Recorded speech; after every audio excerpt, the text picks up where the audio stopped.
Bonsoir à tous et bienvenue dans ce 13. Tout de suite les titres. Le docteur Abdul Jalil Outeyomi, médecin généraliste, nous éclaire sur les kystes, leurs causes, symptômes et solutions.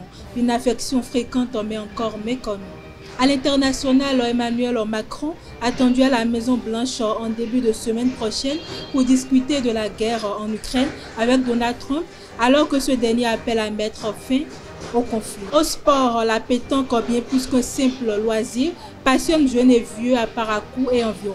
Reportage qui montre l'importance de ce sport dans la vie quotidienne. Plus de détails dans ce 13.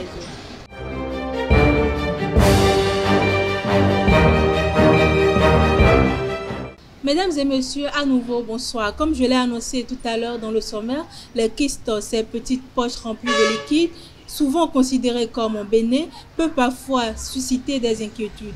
Pour mieux comprendre ce phénomène, ses causes, ses symptômes et ses solutions, suivez le docteur Abdul Jalil Outeyomi, médecin généraliste qui nous éclaire sur cette affection fréquente, mais encore méconnue. Il est au micro de Mouhidine Lawani.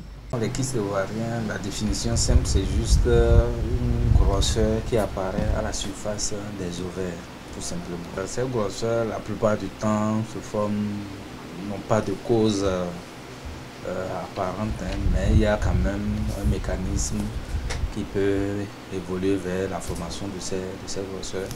La première chose, c'est les variations hormonales. Lorsque la femme ovule, après l'ovulation, il peut se former un kyste fonctionnel à la place là où l'ovule a été éjecté. Maintenant, il y a des kystes organiques, c'est-à-dire qui sont formés à base d'une autre structure, soit en leur sein, on peut retrouver un liquide séreux, ou bien on peut retrouver du sang, ou bien un liquide semi-solide, c'est-à-dire un contenant semi-solide. Souvent on peut retrouver des cheveux ou bien des dents, ça c'est un peu plus rare, mais voilà un peu. Il y a deux types de kystes. Les kystes fonctionnels, c'est tout au long du cycle menstruel de la femme peuvent se former les kystes organiques, qui sont pour la plupart du temps pathologiques, qui contiennent soit un liquide séreux, soit du sang ou bien un contenant solide. Les symptômes d'un kyste, la plupart du temps, les kystes sont sans symptômes, elles sont asymptomatiques. C'est souvent lorsque la femme vient, soit pour réaliser une échographie de routine, qu'on découvre ça, soit lorsqu'elle vient pour une consultation quelconque, lors de l'examen physique qu'on peut suspecter, lorsqu'on parle pour une masse ou bien lorsque à la zone des ovaires, la femme ressent une douleur vive, avec palpation d'une masse, on peut suspecter un kyste et c'est l'échographie qui va un peu confirmer ou infirmer la présence ou non du kyste. Donc pour la plupart du temps, les symptômes qui peuvent alerter la femme, c'est la douleur, ce sont les douleurs pelviennes, essentiellement dans les fosses iliaques, les saignements anormaux, et puis la palpation, lorsque la femme touche son bas-ventre au niveau des creux, elle peut ressentir une certaine masse. Ces symptômes peuvent l'orienter vers la suspicion d'un kyste, sinon la plupart du temps ce sont des kystes asymptomatiques. Les complications dépendent du type. La plupart des kystes disparaissent sans traitement. Si on prend même les kystes fonctionnels, ce sont des kystes qui n'ont pas besoin d'un traitement quelconque. La moitié des kystes séreux aussi, les kystes organiques aussi n'ont pas besoin de traitement, mais l'autre moitié qui a besoin de traitement, souvent on a besoin des hormones, de mettre des hormones pour traiter ce kyste-là, soit carrément la chirurgie, lorsque c'est une masse, un kyste assez volumineux qu'il faut aller extraire, la chirurgie est la solution adéquate. Sinon, lorsque c'est un kyste par exemple hémorragique, c'est-à-dire le contenu c'est du sang et que si c'est volumineux le jour, ça peut s'éclater, ça peut causer une hémorragie interne et occasionner même jusqu'à la mort de la femme. Donc voilà un peu les complications qu'on peut avoir. Maintenant, les autres types de complications fréquentes, c'est l'infertilité. Donc la femme aura du mal à tomber enceinte. C'est même l'une des complications les plus fréquentes chez la femme qui souffre de kyste non traité.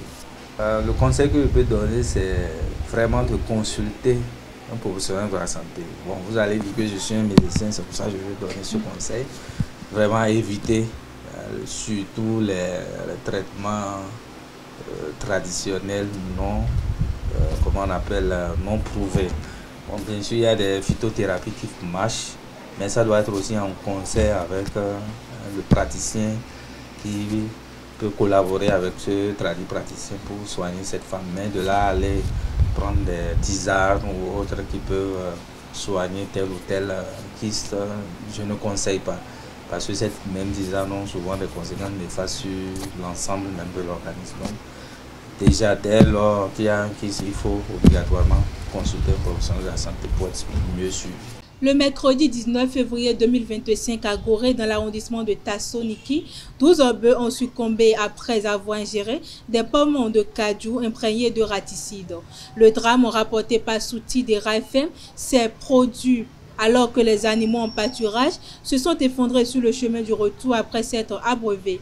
Alertés, les autorités locales et les services vétérinaires ont mis en garde contre la consommation de la viande et une enquête est en cours pour élucider les faits. Le maire de Bemberek, Yaya Garba, a qualifié de non-lieu la démission en bloc du conseil d'arrondissement de Gamia, estimant que 12 des 13 démissionnaires devaient être remplacés selon la nouvelle loi qui confère au parti victorieux, en l'occurrence le FCBE, le pouvoir de désigner les chefs villages et de quartier. Pour lui, cette démission visait à cacher la honte. Cette vague de départ fait suite au vote de défiance contre le chef d'arrondissement de Gamia, Mansan Oroubou, le 17 janvier 2025 et à la destitution de son homologue Dina Mere Wahabou Yerima. La police républicaine de Parakou est désormais équipée de camions piétons pour renforcer la transparence et la confiance avec la population. Ce dispositif qui enregistre en temps réel les interventions vise à réduire les abus et les contestations tout en garantissant une impartialité accrue. Pour le commissaire central Léopold, cette innovation protège à la fois les citoyens et les agents, dissuadant agressions et tentatives de corruption. À l'international, selon un responsable américain, Emmanuel Macron se rendra à la Maison-Blanche en début de semaine prochaine. Le président français avait rencontré Donald Trump à Paris début décembre avant l'investiture du président américain lors d'une réunion tripartite au palais de l'Élysée avec le président ukrainien Volodymyr Zelensky. La guerre en Ukraine devrait de nouveau être au menu des discussions à Washington au moment où Donald Trump appelle à mettre fin au conflit et que ses équipes ont entamé des négociations avec la Russie. Le président américain Donald Trump a estimé au soir du mercredi 19 février qu'un accord commercial avec Pékin était possible alors que Washington impose depuis début février 2025 10% de droits de douane additionnels sur tous les produits importés de Chine. En 2020, les États-Unis avaient déjà conclu un excellent accord commercial avec la Chine et un nouveau traité est possible, a dit Donald Trump parlant à la presse dans l'avion présidentiel, rapporte l'AFP. Le sport pour boucler cette édition, la pétanque, bien plus qu'un jeu ou un loisir, est un sport qui passionne et attire jeunes comme vieux. Un sport qui se pratique dans le monde entier, mais toujours ignoré par certaines personnes dans la ville et Parakou environ. Suivez cet élément de Marcel Coty et Elvic Ngweto qui montre la place de la pétanque dans la vie de certaines personnes. À Parakou, la pétanque, également connue sous le nom du sport boule, est une discipline très prisée au Bénin. Parmi les passionnés, Ayuba et Boris se distinguent par leurs engagements profonds envers ce sport qu'ils ont découvert très tôt et auquel ils sont restés fidèles depuis. J'ai commencé en 2002 dans la commune de Gorgounou. Et comment? De façon accidentelle. Je dis accidentelle, pourquoi? Parce qu'au départ, ce n'était pas un jeu auquel je m'intéressais. Mais avec mon oncle qui était gendarme à l'époque, son chauffeur fait partie des vétérans de ceux-là qui pratiquaient cette discipline à Gorgounou. Donc du coup, les soirs, quand il venait plutôt à la maison, donc, il venait trouver l'oncle en train de me frapper. Pourquoi? Parce qu'il était allé jouer au football. Donc c'est comme ça il a dit. Au lieu de me faire chicoter tous les soirs à mon retour du football, il a demandé la permission à l'oncle que je vienne assister à ce jeu-là en lui ramassant les boules au départ. Donc de ramasseur de boules au départ, j'ai commencé par y pratiquer de temps en temps et voilà comment aujourd'hui j'ai pu, grâce à Dieu, évoluer dedans. Le jeu de pétanque, c'est un jeu que j'ai commencé par jouer depuis 2004 et quand j'étais encore primaire. Et disons, ce jeu, c'est un jeu tellement scientifique puisque quand vous devez jouer ce jeu, vous devez forcément savoir votre point de chute. Quand qu'est-ce qu'il faut aller sur la boule, tout ça, donc c'est des calculs.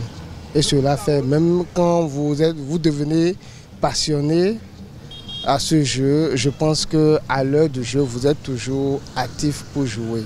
Pour ces deux athlètes, la pétanque est bien plus qu'un simple loisir.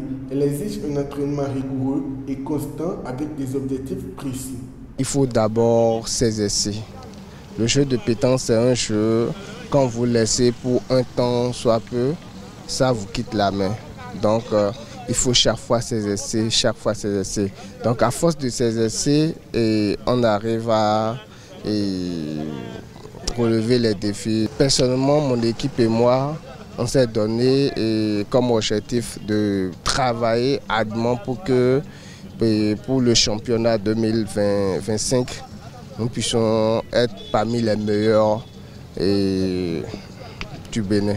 C'est vraiment c'est un sport d'abord de grande réflexion. Vous aurez constaté, c'est un sport pratique.